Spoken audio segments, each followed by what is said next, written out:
ուզում եմ հստակ նշել Սահմանադրության այն հոդվածը, որով վարչապետը լիազորվում է կամ արտոնվում է կամ հնարավորություն ունի ասելու, թե ով է երկրում կաթողիկոս, ով ոչ, ով է եպիսկոպոս, ով է կարգալույց, ով ոչ, որոշելու, թե որ եկեղեցում որ հոգևորականը իրավունք ունի հոգևոր ծառայություն մատուցելու։ Պարգևավճարների հետ կապված մի հարց, նաև Տիկին Գալյան, երկու անգամ Նիկոլ Փաշինյանը հիմնավորելով այդ հավելավճարները, որ տրվում են, ի թիվս այլնի նաև նշեց, որ այդ գումարները անհրաժեշտ էր տալ բարձրաստիճան պաշտոնյաներին, որովհետև դատական հայցեր ներկայացնելու անհրաժեշտություն կա, խնդրում եմ նշել, թե որ հոդվածով ինչ օրենքով է պաշտոնյաներին պետբյուջեից գումարներ հատկացվում այդ հայցերը փոխհատուցելու, դատական ծախսերը փոխհատուցելու համար։ Եվ սահմանադրական բարեփոխումների հետ կապված փոքր հարց, անդրադարձ եղել է վերջո անկախության հռչակագրին, թե ոչ, ինչ է որոշվել եւ արդյոք սահմանադրությամբ եկեղեցու բացառիկության կարգավիճակը պահպանվում է, թե ամենայն հայրաքելական եկեղեցին հավասարեցվում է մյուս կրոնական կազմակերպություններին։ Շնորհակալություն։ Դուք շատ լավ միտք ասեցիք, արդյոք հայ առաքելական եկեղեցին հավասարեցվում է կրոնական մյուս կազմակերպություններին ու մոտավորապես պատասխանեցիք այն հարցին, թե ինչու է հայ առաքելական եկեղեցու վերաբերյալ դրույթը նշվել Սահմանադրության մեջ, որովհետև նույնիսկ մասնագիտական հանրույթում թույլ ընկալում կա նշումի հետ կապված, այսինքն նպատակի նշման։ Ես ուզում եմ այս մասին խոսել ու շատ կարևոր է, որ այս հարթակում մենք խոսենք այս թեմայի մասին եւ վերջակետ դնենք այն դեբատներին, որոնք վերաբերում են եկեղեցու կարգավիճակի սահմանադրական եւ եկեղեցու հետ կապված կամ եկեղեցականների հետ կապված արարքների գնահատականին սահմանադրական կարգի տապալման տեսանկյունից եւ նմանատիպ տեսանկյուններից այս խոսույթը կա հանրության մեջ։ Եկեղեցու վերաբերյալ նախ կրոնական կազմակերպությունների վերաբերյալ առանձին դրույթ է պարունակում Սահմանադրությունը, մեր պետությունում ընդունում է կրոնական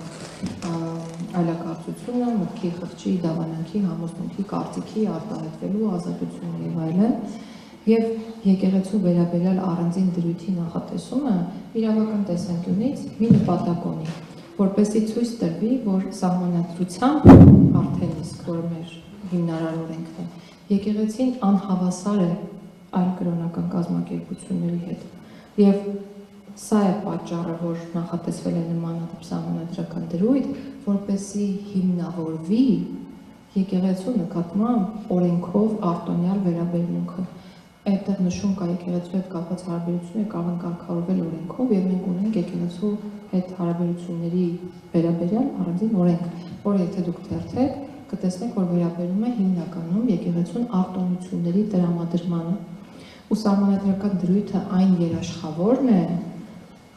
որի առկայության պայմաններում այլ կրոնական կազմակերպություններ չեն կարող խոսել խտրական վերաբերմունքի մասին օրինակ, որովհետև հակառակ դեպքում, եթե մենք որոշենք, որ եկեղեցին, քանի որ դուք եք շեշտում, որ կրոնական կազմակերպությունն է, իրան որպես պետություն արտոնություններ ենք տալիս, այստեղ խտրականության, իրավավասարության եւ այլ շատ խնդիրներ են առաջանալու։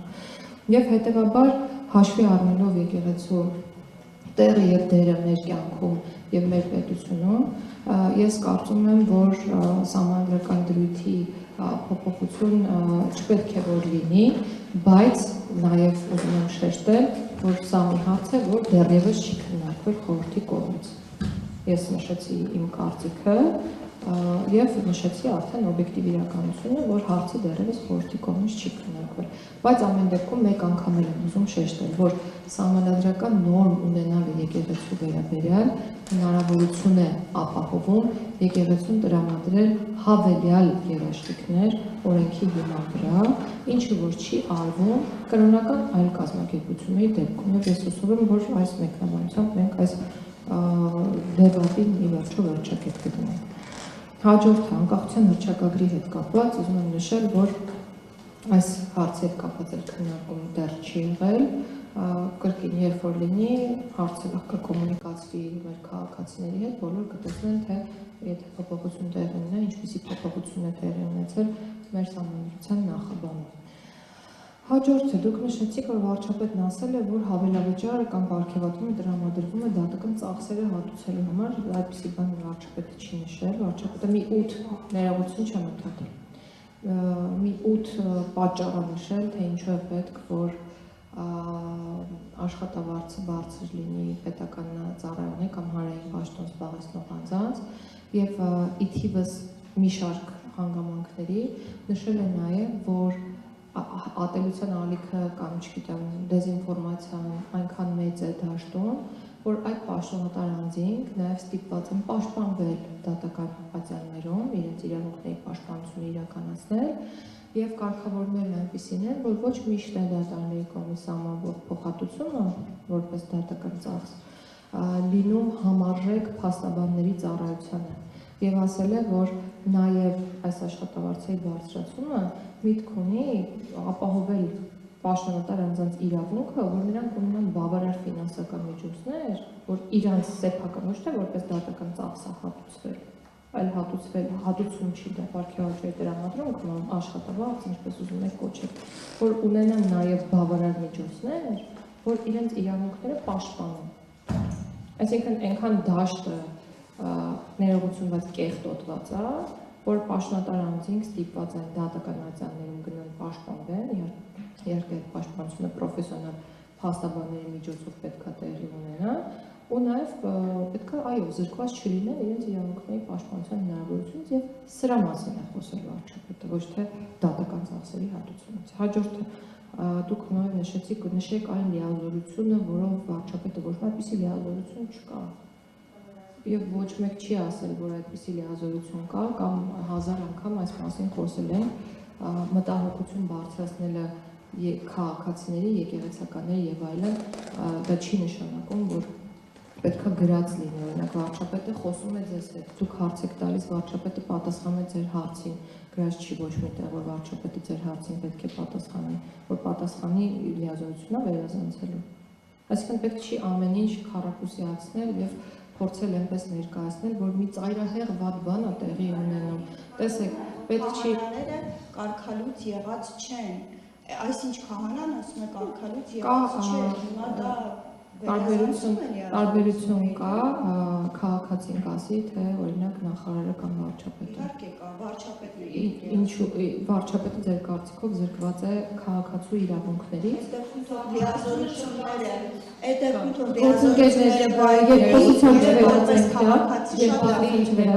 լիազորությունները բայդ լինի եւ որպես քաղաքացի հանդես վարչապետը նաև քաղաքացի է, նաև քաղաքացի է, որպես վարչապետ, երբ որ 10 եպիսկոպոս Ես տեսեք, դա վարչապետի գործն է, վարչապետը անում է այն, ինչ ճիշտ է գտնում, եւ հիմա դուք ինձ հարցեր եք տալիս, թե ինչու է այսպես անում, որովհետեւ այսօր վարչապետն է մեր պետության գրել է վարչապետ կողքը։ Ասենք նույն Նիկոլ Փաշինյանն է, որը նաև գիտեք ինչ թող գրեր քաղաքացի կողմ եմ, թող գրեր քաղաքացի Փաշինյան։ Այո, բայց ով ասում, դուք ուզում եք ես ասեմ, որ երբ որ մարդը պաշտոնատար անձ է, մարդ չի։ Դե ասեք, բա դուք եք ասում։ Սահմանազատում գործի։ Թող շատ լավ, ինձ եք հարցնում, օքեյ, ճաշակի հարց է, թող ստորագրեք։ Եկեղեցու գործերին, որևէ մեկը եկեղեցու գործերին չի միջամտում, մենք խոսում ենք անբարեխիղ եկեղեցականների մասին, այս թեմայով ենք շատ խոսում, դուք դե լավ, եկեք հարցերի հերթականությունը, եկեք մենք շատ շեղվեցինք մեր կատարած աշխատանքի հաշվետվությունից և մեր առաջիկա անելիքները ներկայացնելուց, բայց եկեք այս կետում ավարտենք, խոսքս ամփոփեմ հետևյալով, որպես կրոնական կազմակերպության ճակերտավոր մասնակից, յուրաքանչյուր հայ քրիստոնյա իրավունք ունի բարձրաձայնել այն խնդիրների մասին, որոնք տեսնում է։ Եթե դա անում է այն անձը, ով այդ խնդիրների վերհանմանը ավելի մեծ հասանելիություն ունի և իր համար ավելի տեսանելի է, Սա ոչ մի կետում չի նշանակում, որ այդ երևույթը վատն է։ Այսինքն, եթե թեկուզ եւ ի պաշտոն է, մենք չենք երկխոսում։ Ես եմ խոսում, հիմա դուք լսում եք, հետո դուք հարց կտաք, ես ձեզ կլսեմ սիրով։ Դա չպետք է ներկայացնել այն լույսի ներքո, որ մենք գործ ունենք ծայրահեղ, ծայրաստիճան վատ երևույթի մասին։ Հիմա բարձրաձայնում ենք մեր մտահոգությունները, անհամաձայնություն ունենք որպես եկեղեցու հետևորդ այն ամենի հետ, ինչ որ տեղի է ունենում, եւ տեսնում ենք այն ինչ որ տեսնում միայն ենք։ չեք բարձրաձայնում, Մենք չենք երկխոսում, մենք չենք երկխոսում։ Գործընկերներ, Մենք ժամանակ ֆորմատը այդպեսինը չէ, ֆորմատը այդպեսինը չէ։ Դա ուղղակի որպես քաղաքացի Ֆորմատը այդպեսինը չէ եւ ինչ վերաբերում է քրեական բարույթների, ես նախորդիվ էլ հնարավորություն ունեցա նշելու